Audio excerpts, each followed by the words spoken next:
The House will come to order. Members, please take your seats.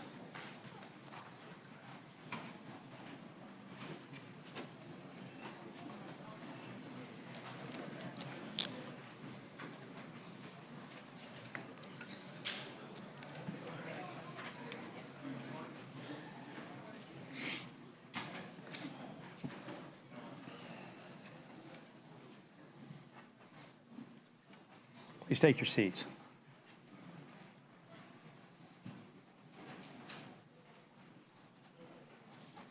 Sergeant Hosford is recognized. Mr. Speaker, the Florida Senate. Let the Senate be received.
Let me get this out of the way, this out of the way, this out of the way, and I'll pull, I can pull that,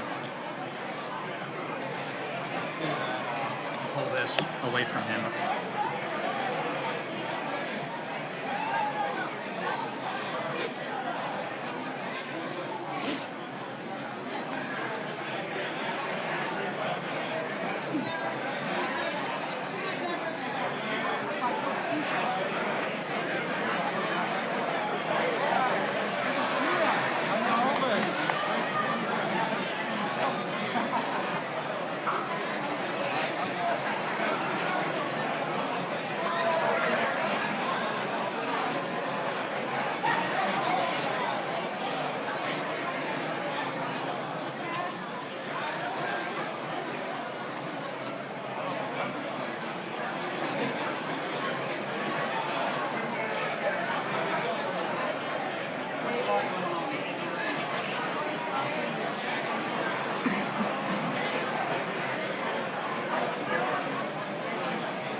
I know, yeah, I got them prominently displayed when you come to the office. I got my gator and my gator football, and I got the gator slippers right under it. So it's in every picture I take. There's slippers right in the bottom. Just look at the bottom.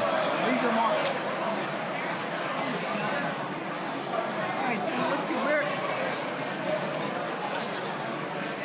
This is fun. Shut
Members, please take your seats.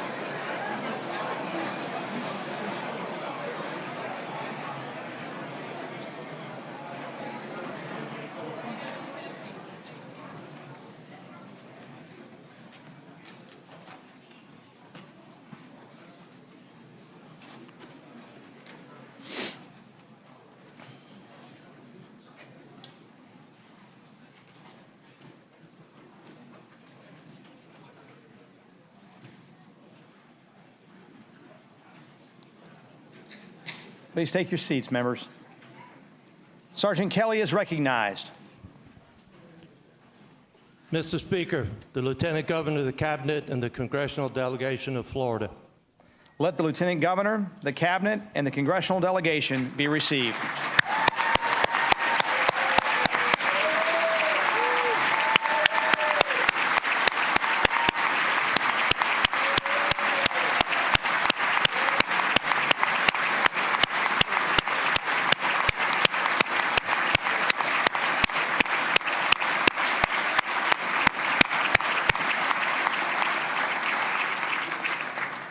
Sergeant Hosford is recognized. Mr. Speaker, the Supreme Court of Florida. Let the Supreme Court be received.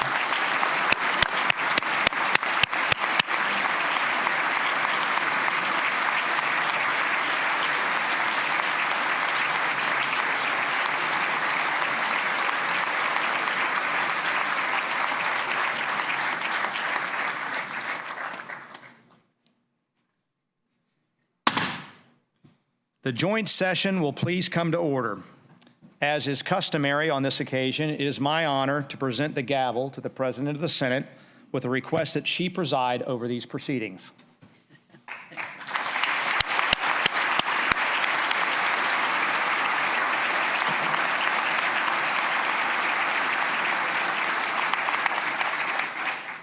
Thank you, Mr. Speaker. The chair declares a quorum present. We're the same. I'm not used to this podium. It's pretty cool.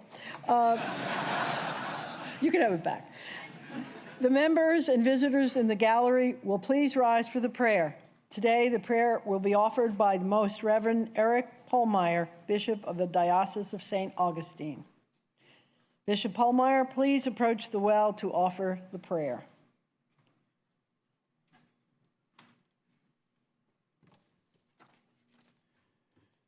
Lord our God, we turn to you today with anticipation and hope. I ask your blessing on these men and women who commit themselves to the service of the state of Florida. Lord, you are the author of life and the source of human flourishing. In the beginning, you created a world of order out of chaos. You entrusted the care of your creation to humanity to cooperate with you and share in your gifts. I ask you to guide these public servants in their responsibilities. Help them be good stewards of the resources of this state. Guide them in their efforts for justice, mercy, and the good of each person who is beloved to you. Give them the wisdom they need to recognize the value of every person, regardless of the differences that too often divide us. Send your Spirit upon the proceedings of the coming weeks so that conflicts can be resolved with charity, so that selfish interests can give way to the common good. Draw from the hearts of these men and women the virtues of integrity and humility. Help them work toward the values that bring forth a greater society built on mutual respect and concern for the most vulnerable members of the human family. Receive the talents they place at the service of this state so that each citizen may thrive and grow. Give them insight to overcome every challenge and patience to know your will in the path ahead. May this work be for the glory of your name and the good of all your people. Amen. The members and visitors in the gallery will please remain standing for the Pledge of Allegiance. The Pledge of Allegiance will be led today by Senate Pro Tempore Dennis Baxley and House Speaker Pro Tempore Chuck Clemens. I pledge allegiance to the flag of the United States of America and to the republic for which it stands, one nation under God, indivisible, with liberty and justice for all. The members will please remain standing. Joining us today to sing the national anthem is the Flagler College Key of C's Chamber Choir, led by Director Kip Tacey. Director Tacey, you are recognized for the anthem.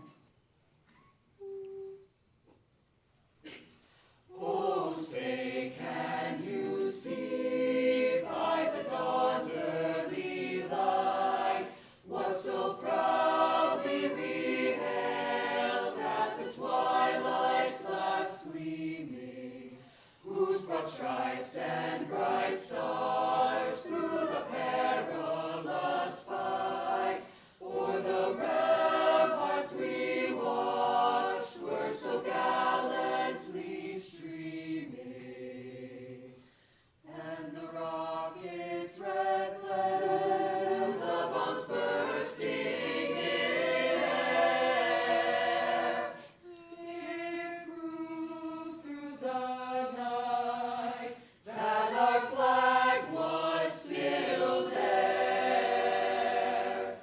Oh, say does that star-spangled banner yet wave o'er the land of the free and the home of the brave?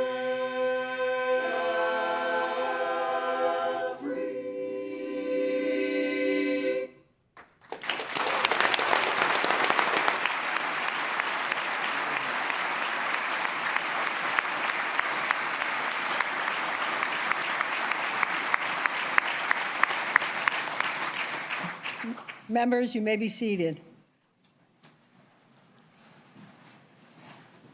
For what purpose does Leader Grant rise? To make a motion, Madam President. You're recognized. Madam President, I move that a committee be appointed to notify the governor that the joint session is assembled and ready to receive his message.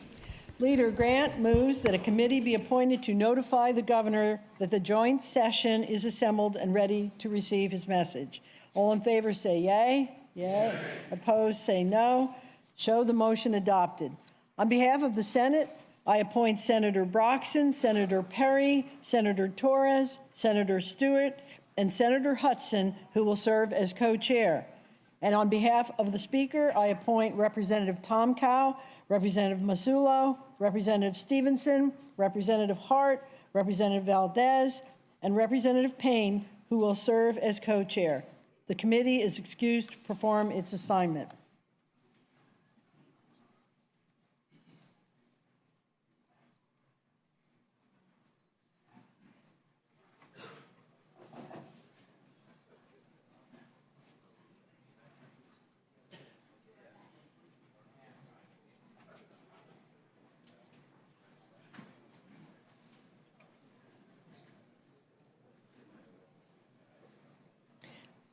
It is my pleasure to introduce two very special guests who have joined us for this occasion. Speaker Renner's wife and life partner, Adriana Renner.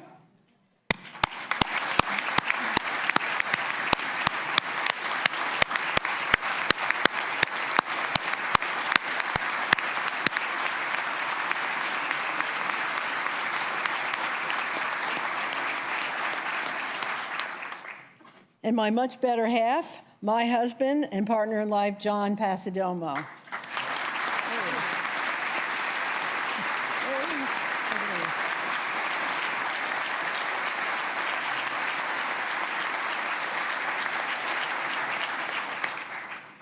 The joint session will stand in informal recess to await the arrival of the governor.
Sergeant Kelly, you are recognized. Madam President, the Governor of Florida. Let the governor be received.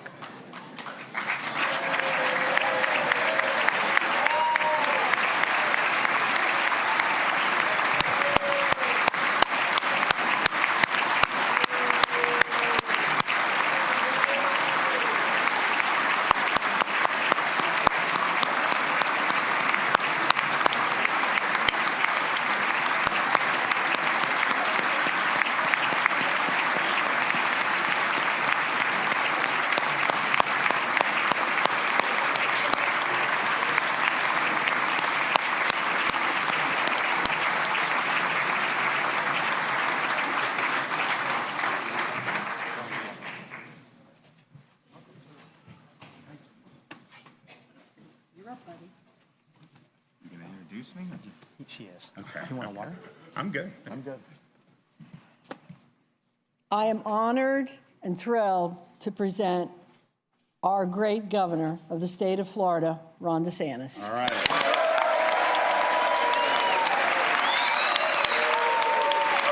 Thank you. Thanks so much. Thank you. Thank you very much.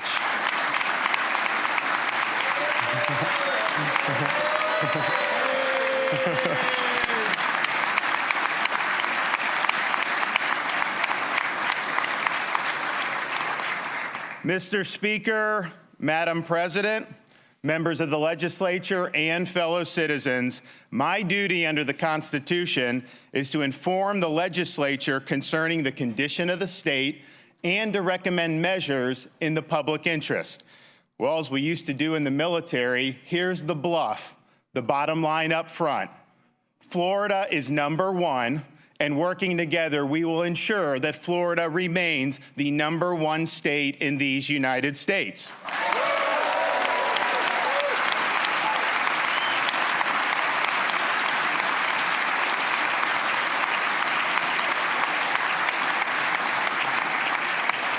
Florida is the fastest growing state in the nation. We rank number one for net in-migration. We rank number one in the nation for new business formations. We are number one in economic growth amongst large states. Florida has more people employed today than before the pandemic. Our unemployment rate is one of the lowest on record, and it is significantly lower than the national average. And of course, as many of you know in this room, the last 2 years, we've seen the largest budget surpluses in the history of the state of Florida.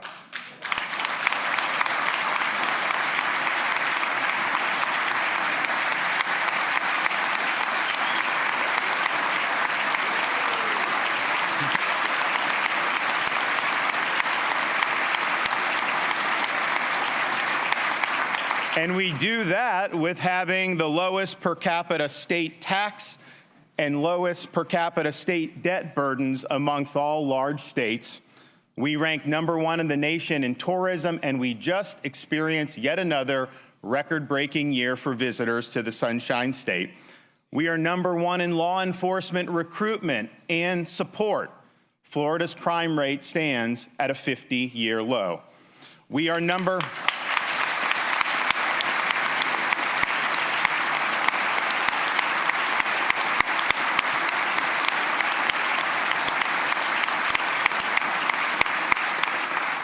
We rank number one in the nation for education freedom. We rank number one in the nation for parental involvement in education. We rank number one in fourth grade reading and math amongst all large states, and we have the number one public higher education system in the country. We are number one amongst large states for the quality of our roads, and Florida has the top 3 cruise ports in the entire world. We rank number one for space-related development, manufacturing, and flight.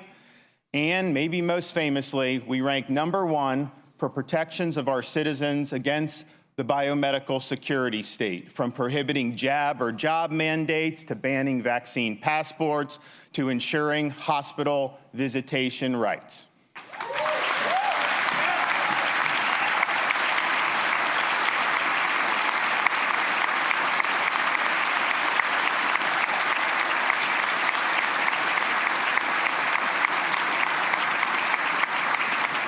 We defied the experts. We bucked the elites. We ignored the chatter. We did it our way, the Florida way. And the result is that we are the #1 destination for our fellow Americans who are looking for a better life.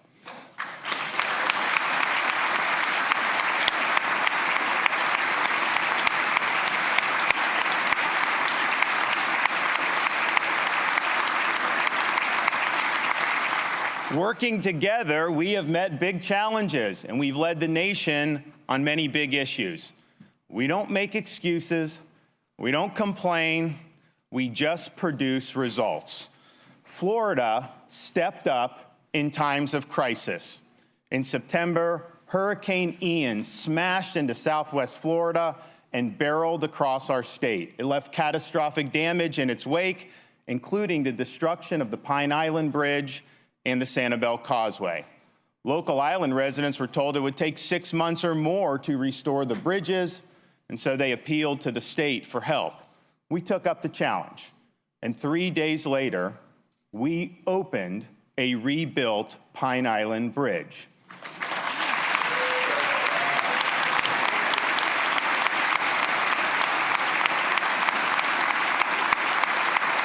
And 2 weeks after that, we were able to reopen the Sanibel Causeway after it had been severed in 3 locations.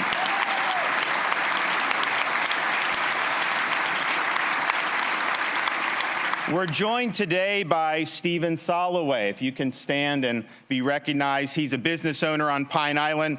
In the immediate aftermath of the storm, he was helping residents by boat bring supplies for people that were in need. He has said that the reopening of the bridge was a godsend for the folks on Pine Island. They are coming back, and God bless you, sir.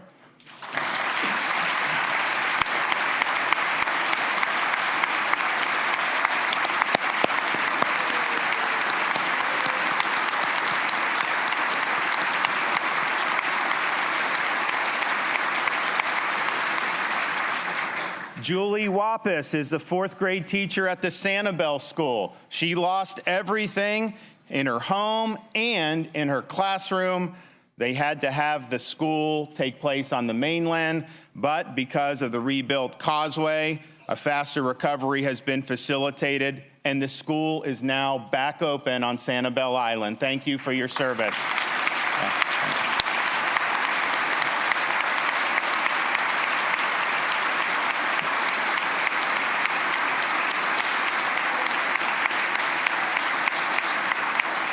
Also with us today is Barbara Morgan, a resident of Lee County. She was displaced from her home, very bad damage, and she was trying to get a temporary trailer from FEMA. Well, they weren't moving fast enough, so the state of Florida, in a first-of-its-kind program in the nation, stepped up to the plate, created our own program for travel trailers, and we were delighted to be able to get Barbara in a trailer on her own property as she works to rehab her home. Thank you for being here, and God bless you.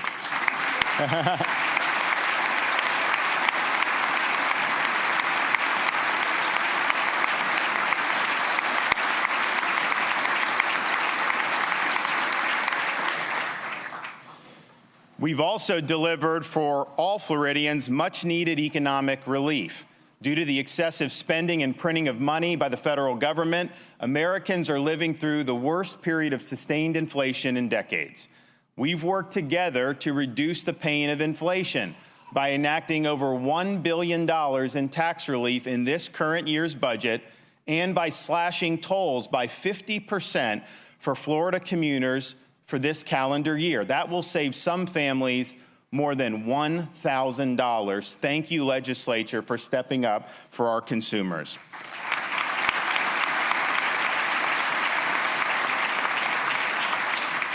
Florida is proud to stand for law and order.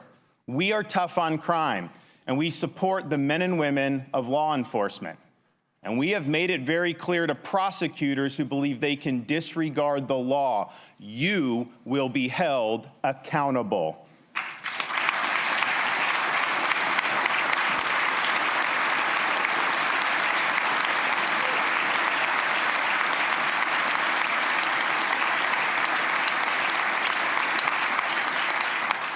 Thanks to action of the legislature, we enacted a recruitment bonus program to recruit law enforcement officers from other states, and that program has surpassed expectations.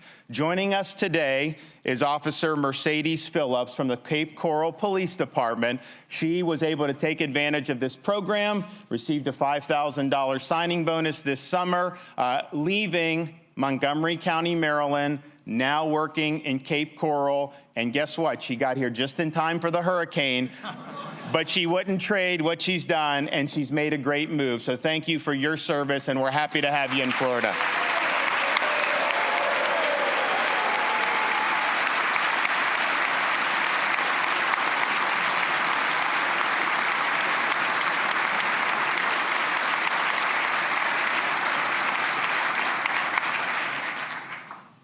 We believe that borders matter, and we have fought against illegal immigration in the state of Florida, from banning sanctuary cities to suing the Biden administration over its catch and release policies to transporting illegal aliens to sanctuary jurisdictions. We have put Floridians first, and we will continue to do that. We've also provided robust support for K through 12 education. We have enacted record increases in teacher salaries. We've expanded school choice, and we have protected the rights of parents. Joining us here today is Takesha Barrow, a 5th grade teacher from Renaissance Charter School in Wellington and a U.S. Army veteran. She had to leave the teaching profession for a time being. Part of the reason she came back is because we were increasing salaries, and so she's brought her U.S. Army experience back into the classroom. So thank you for what you do every day for our students. God bless.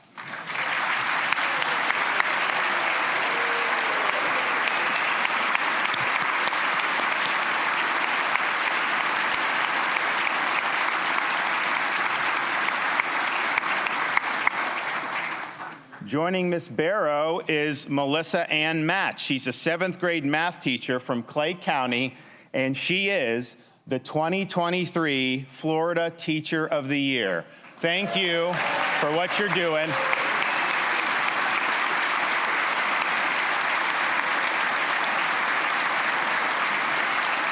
And keep up the great work. Thank you so much.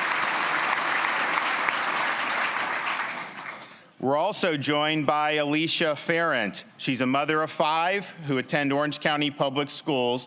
She was a concerned parent a year or 2 ago because she saw that there was inappropriate material in her children's library and school, things that were even pornographic. So she raised the issue. She got a positive result, but she decided to get more involved. And in this past November, she was elected to the Orange County School Board as a parents' rights candidate. Congratulations to you, and best of luck.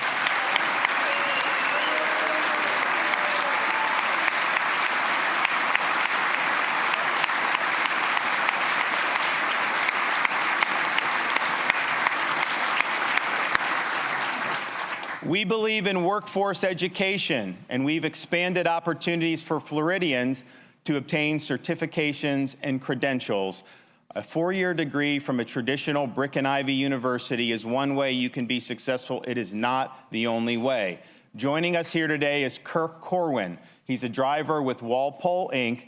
He was able to get his commercial driver's license through one of our programs here in the state of Florida. He was also spared his job when the legislature came in and we protected against the vax mandates. So thank you for stepping up, and thank you for fulfilling an important role in our economy.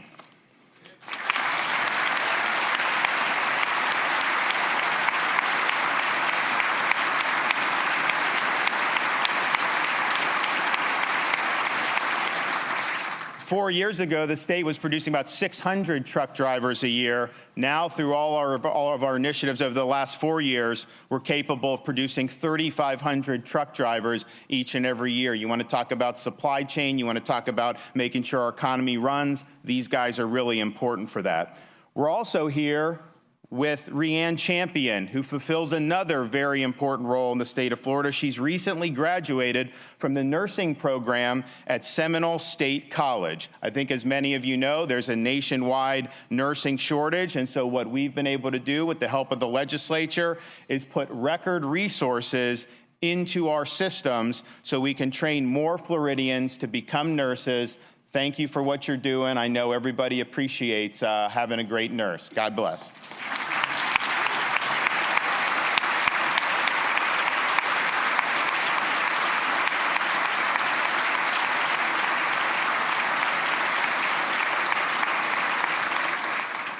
Florida has provided the strongest protections for medical freedom during the coronavirus pandemic of any state in the country. We have prohibited COVID shot mandates in schools. We have banned vaccine passports, and we have protected Floridians from losing their jobs due to their personal decision about whether to take or not take the COVID jab. We're joined here by Dr. Tim Boyette. He's a radiologist, and his job at a hospital in the Panhandle was saved due to the actions of the legislature to provide protections for all Floridians. No Floridian should have to choose between a job they need and a shot they don't want. Thank you, doctor, for standing strong.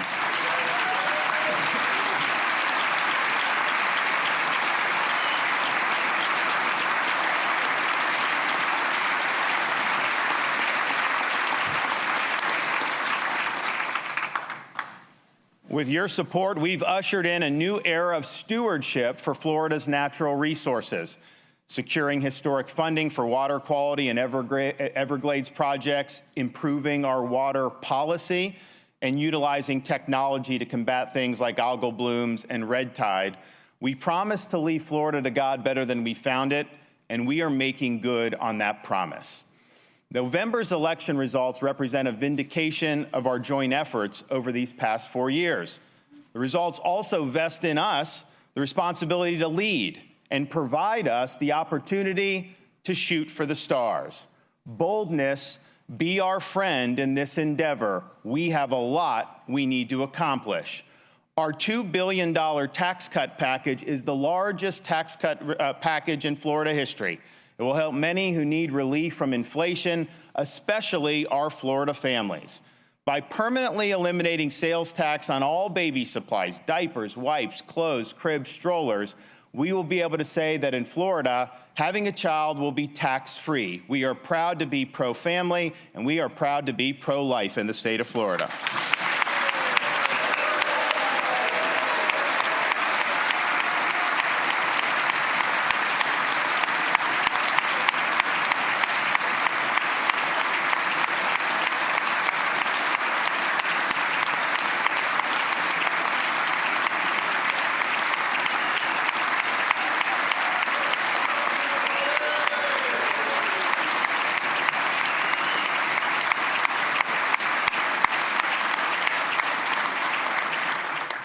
Floridians are also harmed by inflation when it comes to the prices of prescription drugs, especially due to pharmacy middlemen. We must bring transparency to the system so that Floridians can save money on their drugs. We need reform of the PBMs.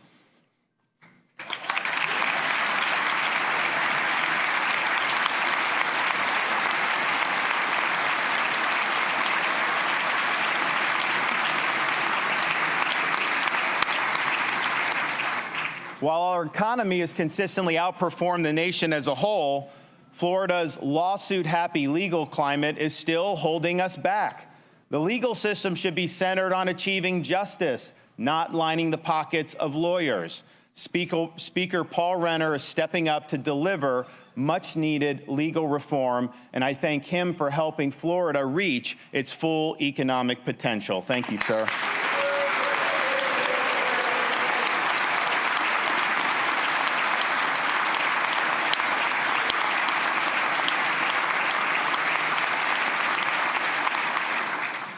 Our state is growing. Americans are voting with their feet, and we need to ensure that we're getting ahead of the population expansion by accelerating infrastructure projects. Our Moving Florida Forward infrastructure initiative will expedite 20 major interstate and roadway projects over the next 4 years. This will allow these projects to be completed a decade ahead of schedule, and just think of how much time that will save Floridians from having to sit in the awful traffic that they sometimes have to do. We also need to ensure that our supply of housing is adequate to meet the needs of those in our workforce. Workers who make our economy tick should be able to find a place to live that's affordable in their general area of their jobs. And I want to thank President Kathleen Passidomo for tackling this issue head on, and I look forward to working with her to deliver big results.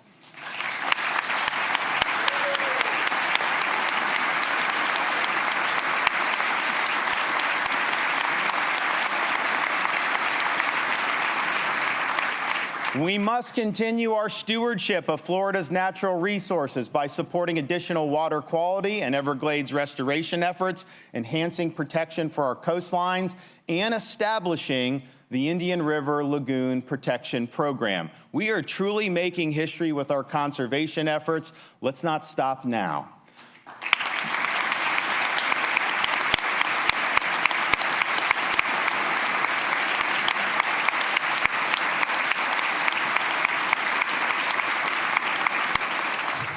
We have rejected the biomedical security state in Florida and have provided protections for Floridians against unwanted medical interventions, but those protections are set to expire in July. It's important that we make all of these protections permanent. Protection from medical authoritarianism should not have an expiration date in the free state of Florida.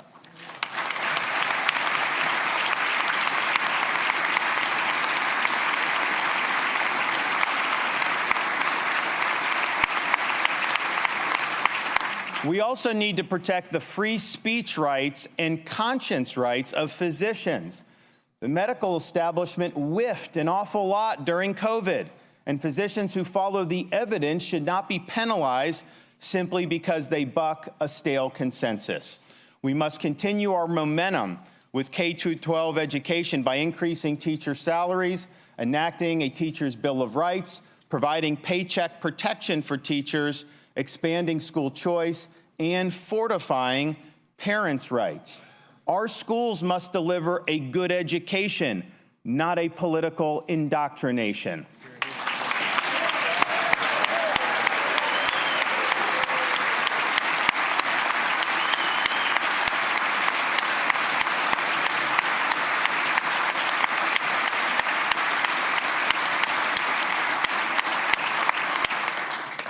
And it's sad that we have to say this, but our children are not guinea pigs for science experimentation, and we cannot allow people to make money off mutilating them.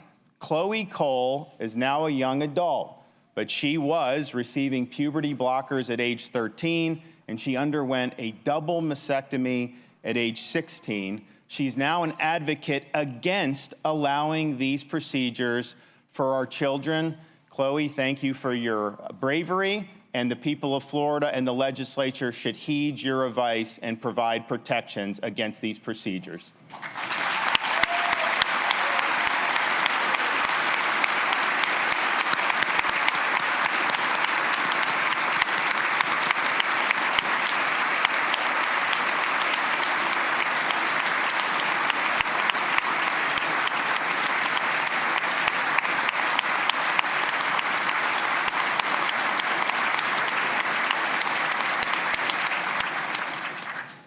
The massive amount of fentanyl being trafficked across the southern border has devastated families across our nation.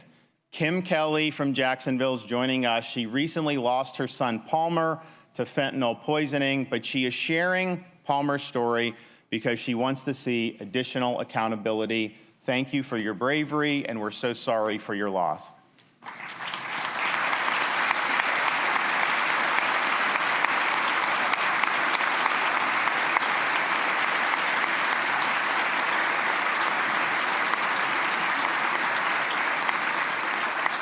We need to increase penalties for fentanyl dealers, especially those who target our children. And to do that, we must treat them like the murderers that they are.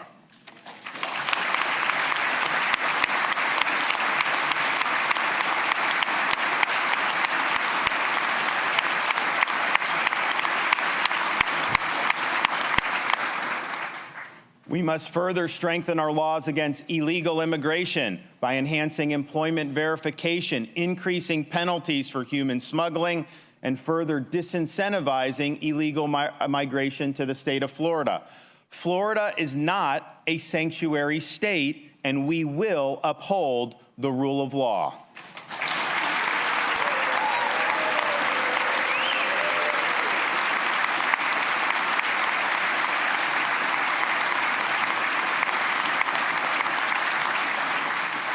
Joining us here today is Stacy Kazuba. She's from Sarasota. Nearly 2 years ago, an illegal alien broke into her home and sexually assaulted her. He should have never been in this country in the first place, and if the federal government had done its job like it's supposed to, Stacy would never have been victimized. Enough is enough. Thank you for being willing to speak out and to share your story.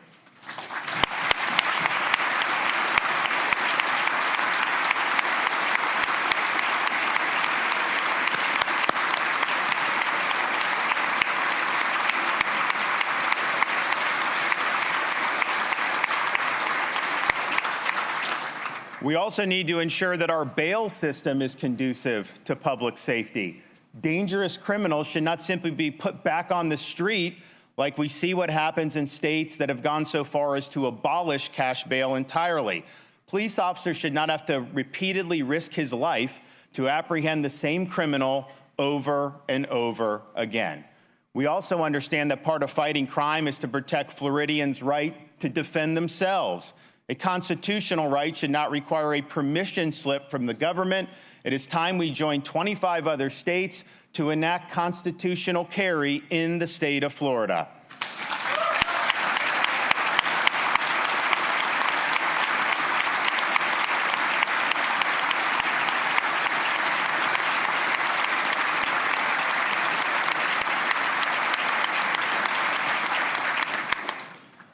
The Chinese Communist Party represents the greatest economic, strategic, and security threat that our country faces. We in Florida have long recognized this and have taken action, such as by banning the CCP's Confucius Institutes at our state colleges and universities. Now we see the CCP trying to make strategic land purchases across the U.S., and our message in Florida is very simple.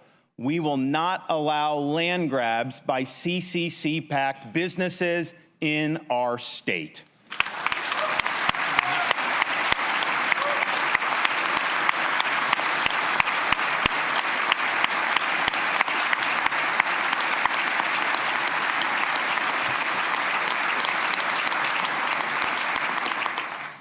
I am happy to be joined here by our First Lady, my wife, Casey. We got Mason on the lap. There he is, sitting there. Over the past 4 years, she spearheaded efforts to help our youth avoid drugs, promote emotional resiliency in schools, and provide a pathway to prosperity for the less fortunate. She also gave birth to our daughter, Mamie, and most recently, fought a battle against breast cancer. I was here last year saying we would be able to announce that she was cancer-free, and I can tell you she is cancer-free and she is doing better than ever.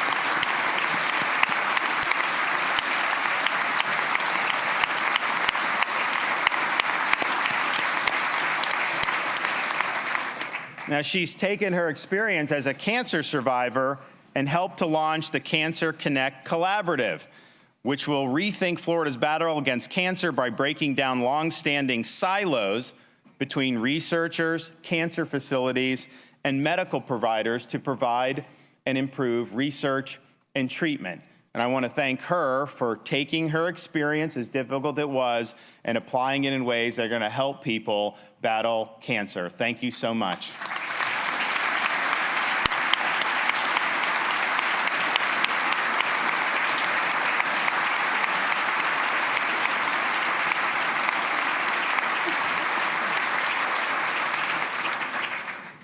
So we find ourselves in Florida on the front lines in the battle for freedom. Together, we have made Florida the nation's most desired destination, and we have produced historic results. But now's not the time to rest on our laurels. We have the opportunity and indeed the responsibility to swing for the fences so that we can ensure Florida remains number one. Don't worry about the chattering class. Ignore all the background noise. Keep the compass set to true north. We will stand strong. We will hold the line. We won't back down.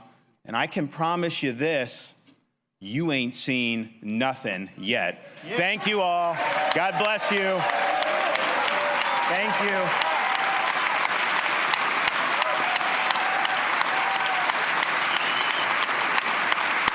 I tried to make that shorter than the others. I think I did.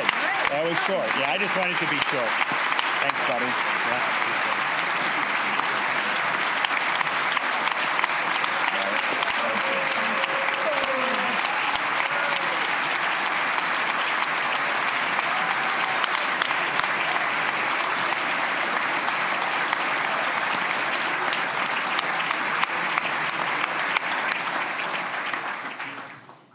The escort committee will please come forward to the rostrum to escort the governor from the chamber.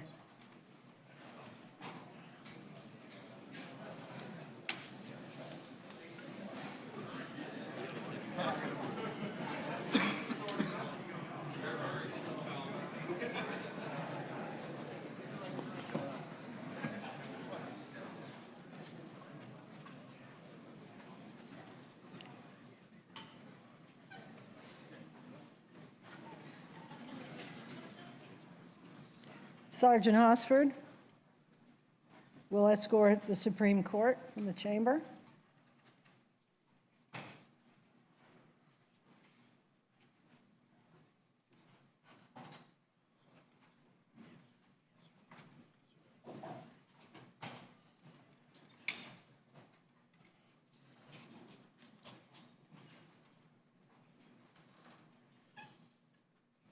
Sergeant Kelly to escort the Lieutenant Governor, Cabinet, and congressional delegation from the chamber.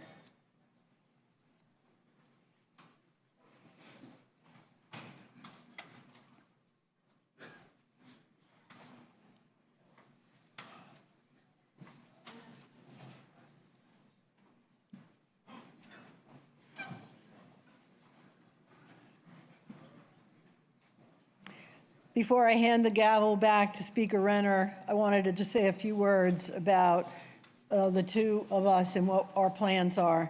We are in concert. We are going to work together. We have the same priorities. The House and the Senate are going to be one legislative family. And I am so blessed that I have a partner in Speaker Renner, because we're going to do great things. Speaker Renner, you're up.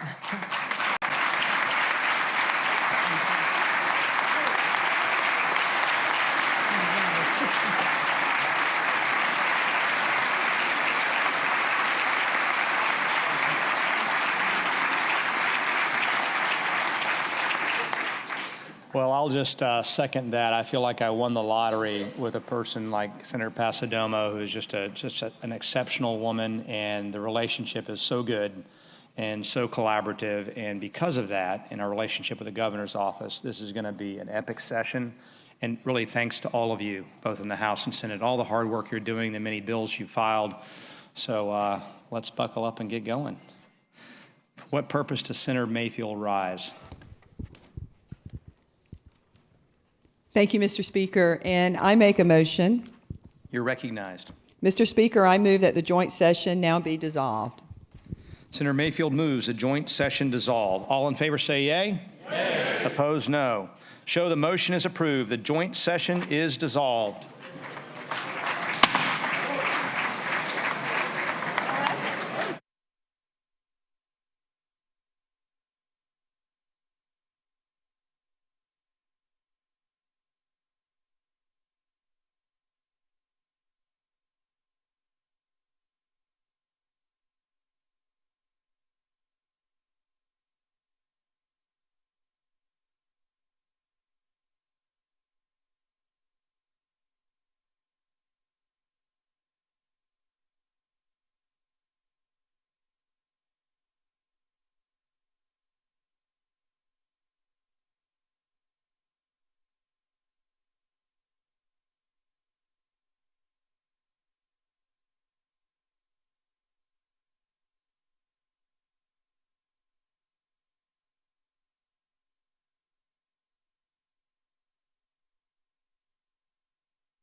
Well, good afternoon. We appreciated being able to address the legislature. That was a little bit of a truncated version because I had my 4-year-old son and we didn't know how long he would last. I think we hit most of the high points. We did not hit every single thing that we're going to be pursuing this legislative session. But I think if you look at the campaign and you look after the election, what we've done in the last few months, laying out the key things, that's pretty much what we're going to be working towards. And I think there's going to be a lot of opportunities for a lot of great accomplishments. There's certain things that are really, I think, significant that I didn't necessarily mention. Some of the ESG stuff, very important to Speaker Renner. Yes, we're still pushing on that. Some of the higher education reforms, very important.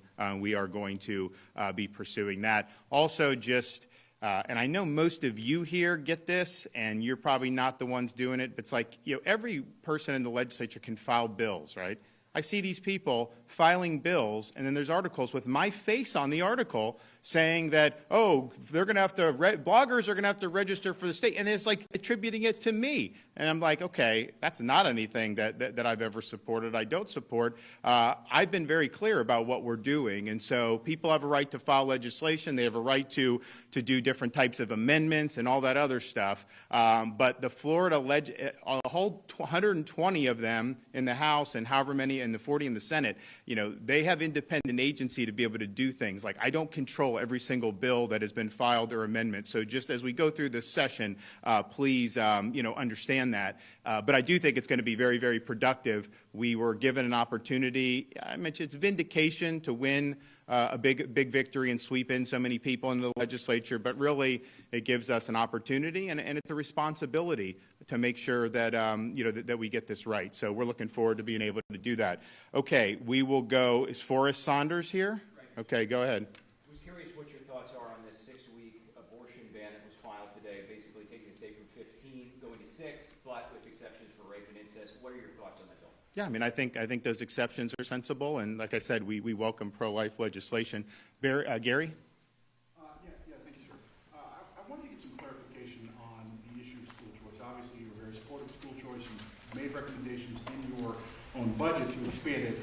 But you made some comments during your budget rollout that I just wanted to roll back to about really to whether or not there should be some limits on who's available to get it, depending possibly on income. And I just wonder if you could clarify that and expand on where your thought process is right now. Sure. It's a great question, and it doesn't mean if they do something different that I would not support it, but I just view universal school choice as being, if you have a family that's very high income, they have school choice. They don't necessarily need to be eligible for the program. They are eligible. They can go, pay tuition, and do it.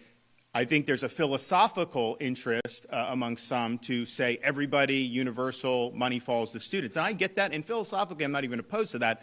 But you just have to make choices about, okay, how much money are you going to do for people already in private school potential? Family can afford it, no problem. Are you then going to send them a scholarship too? And I know the House and Senate are going to be working through that. So as a matter of first principle, I support universal being able to do it. But I also know we're in a situation now in Florida.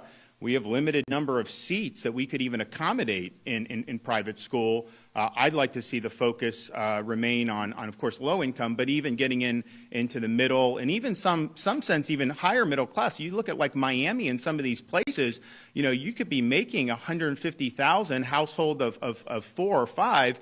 And that doesn't go as far as it used to, not just with the inflation, just with everything else that's going on. So I wouldn't say that any of that would be a deal breaker for me per se, but I am totally comfortable saying that if everyone in Florida who can afford it can go on their own without getting it, and everyone who can't gets a scholarship, to me that is still universal. Okay, is Libby Dean here? Hi. Welcome. It's your first State of the State, right? It is my first okay. State. I just wanted to ask you, the legislature is moving forward with permitless carry legislation, and you have said that you would support open carry legislation. Is that something that you'd like to see the legislature push for? So I've been very clear. I support all of it. Now, if you look around the country, 25 states have concealed permitless carry. 37 states have unlicensed open carry. So the open carry is something that has been less of a big deal than the concealed carry. And in fact, Florida is one of only 4 states, California, Illinois, New York, Florida, and the District of Columbia, that do not allow any open carry at all. And so that's typically not the group of states we want to be in, particularly when it comes to exercising core rights. I think if you talk to most people, though, and you go to those 37 states, do you see a lot of people open carrying in those? No, you actually don't. I think it's just people want to know that, hey, this is a constitutional right. I shouldn't be put in jail because I'm exercising it. So I don't think it would change very much, but I do think it would just tell people, yeah, it is a right. Now, I do know that there's people that think in Florida that the concealed is not as big a deal as the open. All I say is that that's the complete opposite how most people have viewed this over the years. They viewed open as less of an issue than the concealed. Why? Because if it's open, people can see what's there. If it's concealed, it makes it easier for somebody to potentially do a crime. Now, I'm going to sign what they do. So if they do a permitless bill and that gets to my desk, I'm not going to veto that because it didn't necessarily include everything I want. Javier. Governor, what you've accomplished the past 4 years, you've kind of been praised for it. How can you outdo yourself in the following 4 years, for what you've done? Well, the last sentence of my speech, you ain't seen nothing yet. I think that there's a lot of opportunities to do even more. Some of these things got jammed up last time. We'll get across the finish line. There's also new issues that we're now tackling probably more aggressively. So, for example, higher education. You remember when I came in, we worked hard to set up the Institute of Politics at Florida State and then the FIU Adam Smith Center, modeled after the James Madison Center at Princeton. And the idea is, could you have a place that would have kind of classical education? People say it's conservative, but honestly, that used to be universal, that everybody would want that type of an education. And so we tried to do that. Not sure that it was as effective as we wanted, and so now we're looking to do things that are a little bit more significant there. But I think at the end of the day, it's going to be really, really good. So yeah, this will be the most productive legislative session that we've had.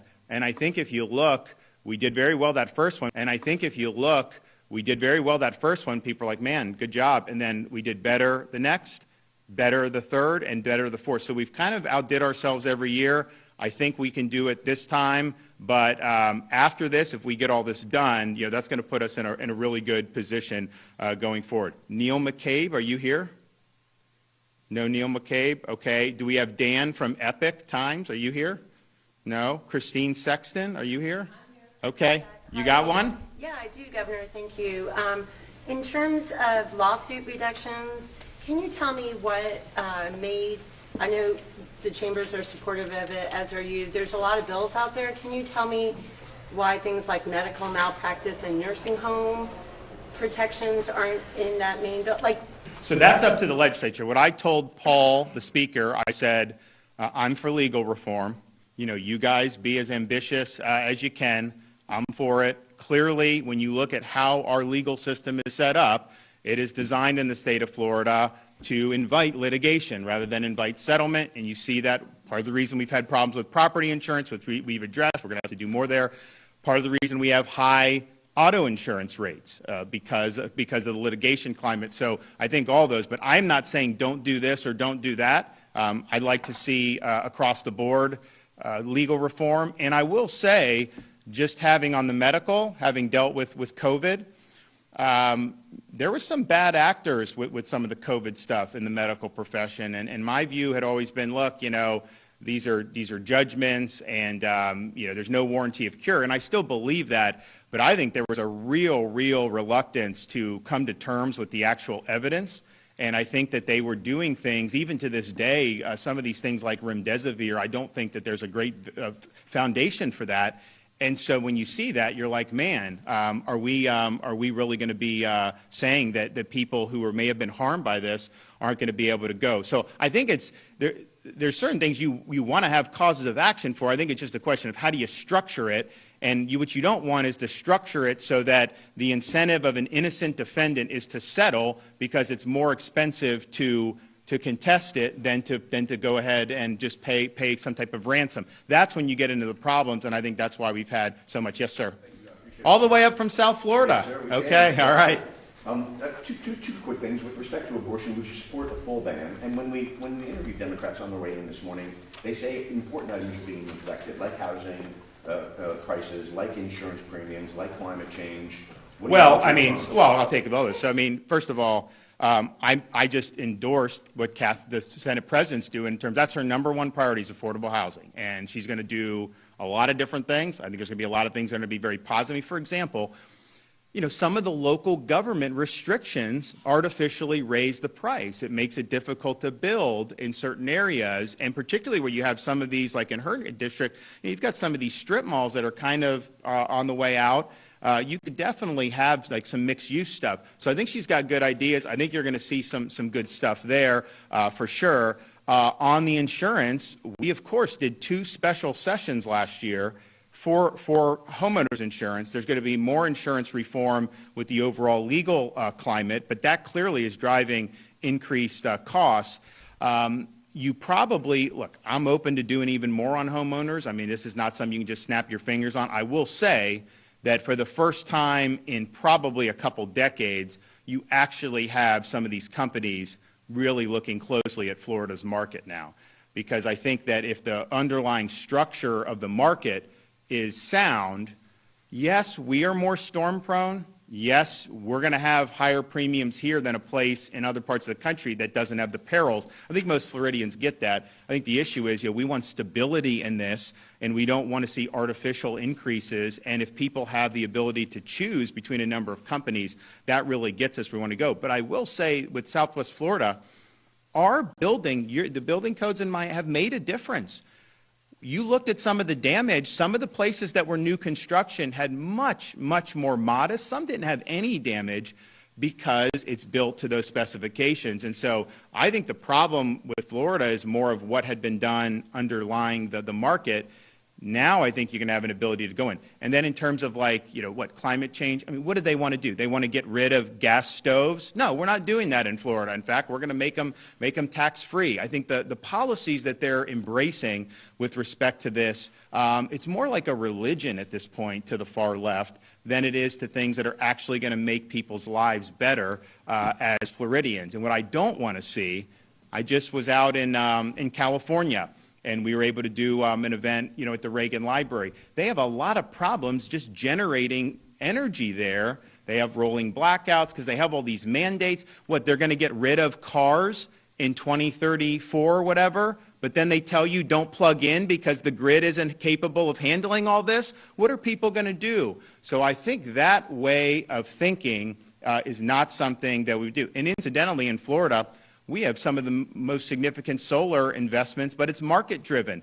It's the fact that some of these utilities can create these, harness Florida's sun, and use it, particularly as natural gas prices went up. It was a little more cheap. It was a little more cost-effective to be able to do that. But when you're mandating that, you know, you end up in really difficult circumstances, and you got to have reliable energy. I mean, the best thing that rebuilding the bridges, I think, were probably in the rescues, those two. But to get the power on after Ian as quickly, they had millions and millions of people that got restored.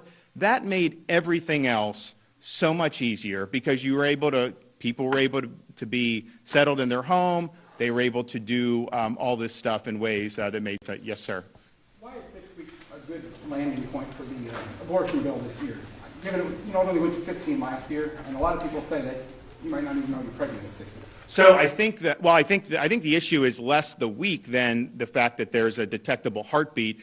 But there is the 15-week that's being challenged. I haven't seen what is filed, but I think in the discussions that I had heard them having, that they were recognizing that case was pending, and that whatever they do this year would be basically only in effect if that case was resolved in a favorable way, and that's just based on the state constitution and some of the other stuff. Feldman. Governor, can you tell me a little bit about when should we expect the first bills to hit your desk, and which bills do you think are going to be passed first? That is the purview of the Speaker and the Senate President, so you have to ask them. What I will say is that they are mindful that it's probably better not to have kind of an 8-car pileup the last week of session where the whole agenda gets through in the last 72 hours. So I think you're going to see more earlier, and I think they're going to do that. Jacksonville.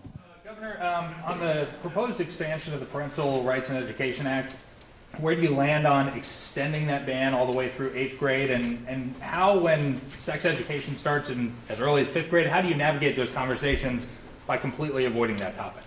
Well, I think the topic of things like gender ideology, I think, is inappropriate. I mean, you're having these kids, and they're basically being told, well, yeah, you may not be a boy, you may be a girl. Parents don't want that. I don't think they want any of this stuff there. I don't think it's true that that's necessarily how most school districts approach it.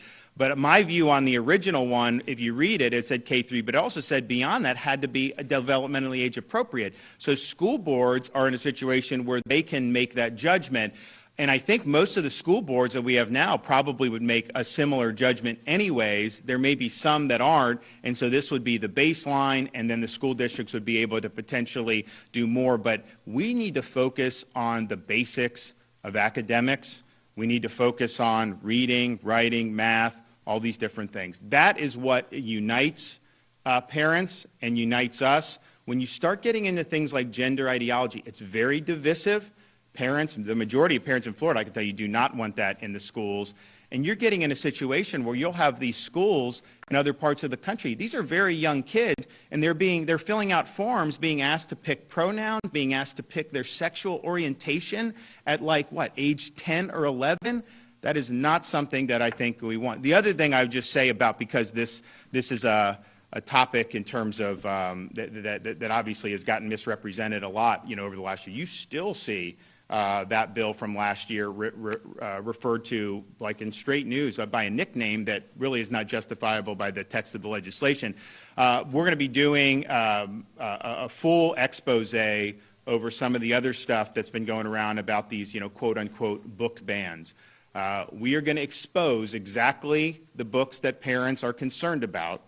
You guys will not even be able to put it on your air because it's going to be so graphic. And you're going to say that that's appropriate for a 10-year-old or an 11-year-old. And so we've been able to empower parents with our curriculum transparency. They go in and say, if I'm going to send my 10-year-old daughter, I don't think I want this there with all these graphic images. That's not appropriate. And this is our tax dollars going to fund this. Why would we fund this with our tax dollars? We're also going to be exposing a lot of the lies that you've seen about the black history in Florida. You will have people go on national TV and say, because we rejected the proposed AP course, which had queer theory, it had intersectionality, it had CRT, it had all this stuff that is not consistent with Florida standards, they will say Florida does not allow that, when that is directly contrary to our law, it's directly contrary to our standards, and indeed, if you look at our proposed summer reading list from the Florida Department of Education, you will see that all of that is just a fake narrative. So the question is, are these people who know what they're saying is false, or are they just doing it without doing 5 minutes worth of research to be able to do? But there's going to be clips of people for what they were saying and the lies, and then we're going to have the supporting to show why that is. Now listen, if you want some of this graphic stuff available for 8, 9, 10-year-olds, man, I disagree with you. But have the backbone to stand up and stand by that view. Don't hide under this idea that somehow, they're banning books or anything like that. Adults can get whatever they want in the state of Florida. It's not like California where they're trying to rewrite To Kill a Mockingbird. You can do any of that. But be man enough to stand up and say, yeah, this is appropriate for these kids. Because I can tell you, when parents object to it at school board meetings across the country, they usually are told you have to pipe down because it's too graphic to even discuss in the school board meeting. So if you can't discuss it in the school board meeting, how is it appropriate to be having for these kids? If you want to have things like the CRT, the intersectionality, the queer theory for an AP African American Studies course, stand up and justify that. Tell us why that is appropriate. Don't lie and say somehow Florida is not teaching all the things throughout American history, which is not only allowed, it is required. It's also required that we specifically teach about racial discrimination throughout history. Someone said, and look, a lot of this stuff is manufactured, we get it, but there's no critical thinking on people that report it. Hank Aaron, you can't learn about him because he faced racism. Well, how do you square that with our law and our standards that say you have to teach about racism? You have to do that. So I just think we see this time and time again where people are misfiring, and we're going to make sure that folks are held accountable because, at the end of the day, it's like, let's have the actual debates that we're talking about. What kind of enforcement mechanism would you legislature that on how the state can enforce if there are no DEI programs at state universities? So first of all, so questions about DEI, and there was an expose done by Christopher Rufo from the Manhattan Institute, and he did FSU, UF, USF, UCF, and FI. I think he did those 5. And some of the programs they have violate civil rights laws. They are racially discriminatory. And that has no place in the state of Florida. So that opens up, I think, a different can of worms. Some of the other DEI, which is basically just trying to impose ideology, you're not going to get funding for that, and you're not going to be allowed to do it. So there'll be a funding component where there could be funding penalties, and there also could be additional statutory penalties. But look, this DEI. This is not the way to go. This really sprouted just in the last couple years, all of a sudden, and it needs to just be removed. And we need to treat everybody equally. And equality of opportunity is what this country is about. That no matter where you start, you can potentially end up doing good if you work hard and all that. There should be no artificial barriers. That's what we want to work to break down. That's why we have school choice. That's why we do a lot of things. That's why the First Lady does her Pathway to Prosperity initiative, because we really believe in that. But when they start talking about equity, what they really mean is ideology, and they mean that they are imposing some type of social engineering about what the outcomes should be. And the implications for it, I think, are really, really problematic. I mean, you have some of these elite medical schools are getting rid of the MCAT.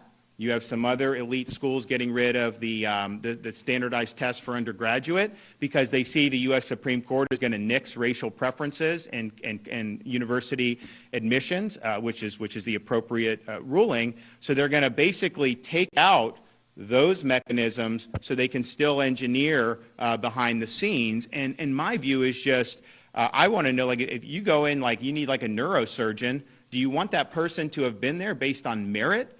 Or do you want them based on there because they check some box in some DEI program? That is not good for anybody involved. So I think that this is important. Texas is following suit with what we're doing. I think you're probably going to see a lot of other states do something similar that have similar philosophical bent in the leadership. But it all goes back to the central issue of these are publicly funded institutions. They don't just get to do whatever they want. I think there's people that have criticized what we're doing with New College or some of these others, and their basic view is the elections don't matter.